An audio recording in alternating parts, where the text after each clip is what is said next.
What's going on, everyone? Have you been looking at or thinking about buying a new TV? Could the LG be the one for you? Stick around after this amazing intro and we'll find out.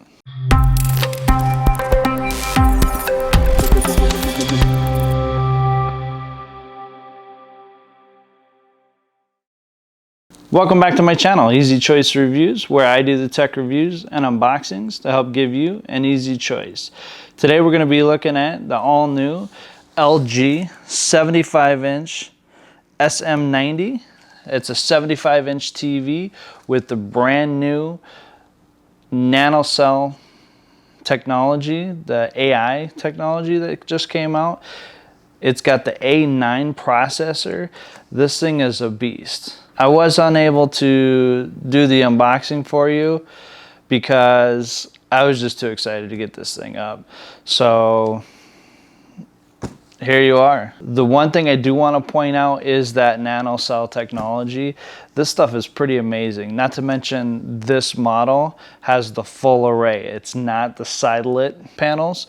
This is a full array. Other than going with the OLED TVs, which in this room, because of the lighting and stuff like that, isn't a really good option for me, just because of the glare that you're going to get off the TV. You can see here where you get a little bit of glare off of our light already, but it's much worse with an OLED TV, and that would drive me nuts when I'm trying to watch movies or trying to watch TV or something. So I opted not to go the OLED.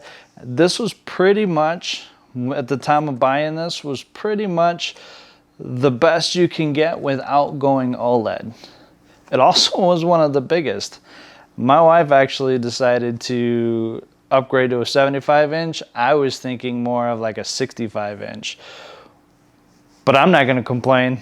So now I did tell you the A9. I think I was wrong in that. I think it's an A7 second generation processor.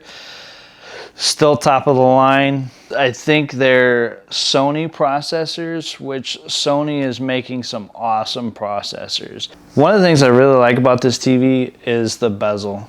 The bezel is extremely small on this thing. The second thing I like is the picture. The picture is amazing on this. The third thing I like is the WebOS. Now, I've seen a lot of people complain about the WebOS, saying it's slow and chunky and that kind of stuff, and the quality is different versus like if you're gonna watch Amazon or Hulu, Netflix, those type of shows off of the TV versus off of a Fire Stick or a Blu-ray player.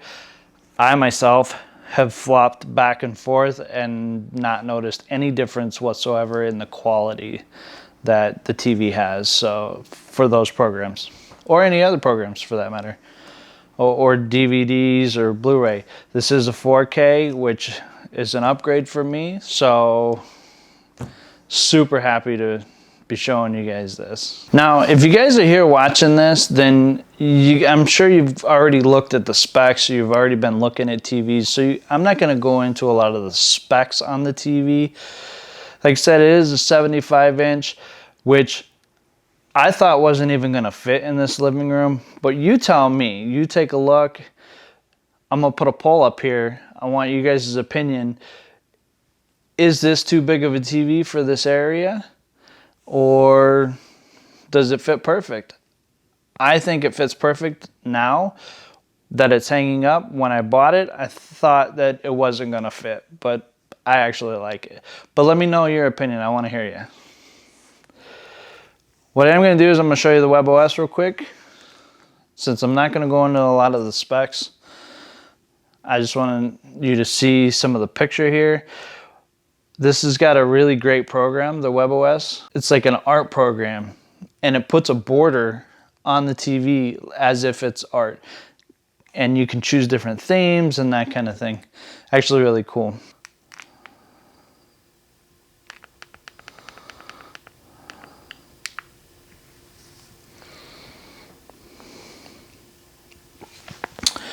Now, I didn't originally have the TV on because the cameras don't pick up the LEDs that well.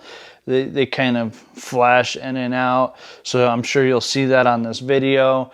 But you'll get a general idea of what this picture looks like. There's some really cool options on here.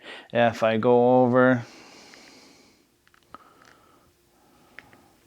I can go to settings, and we've got different picture modes, and we've got different aspect ratios, sound modes, that kind of stuff.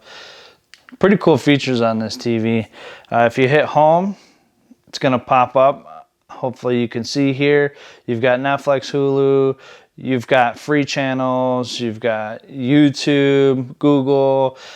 This thing has Google and Alexa, which are both really cool, and you can flop between the two.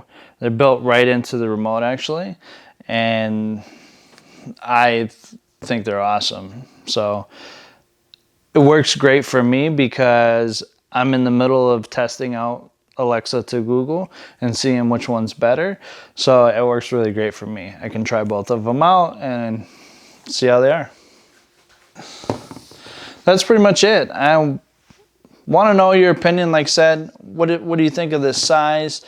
Do you have a better TV that you've purchased recently? Or are there new ones out now? Because I know it's been a little while since I purchased this one. Are there new ones out that might be better than this one without going OLED? Like I said, because of the lighting situation here, OLED's not a good option for me. So is there one that they've come out better than this, or is this going to be it? I hope you guys enjoyed this video. I want to thank you for watching. If you enjoyed the video, go ahead and click subscribe down below and click the bell so you can get future notifications of the videos that I drop. If you want to follow me on any of my social media, you can go to easychoicereviews.com. I'll have links to all of my social media there. Again, I want to thank you, and we'll see you in the next video.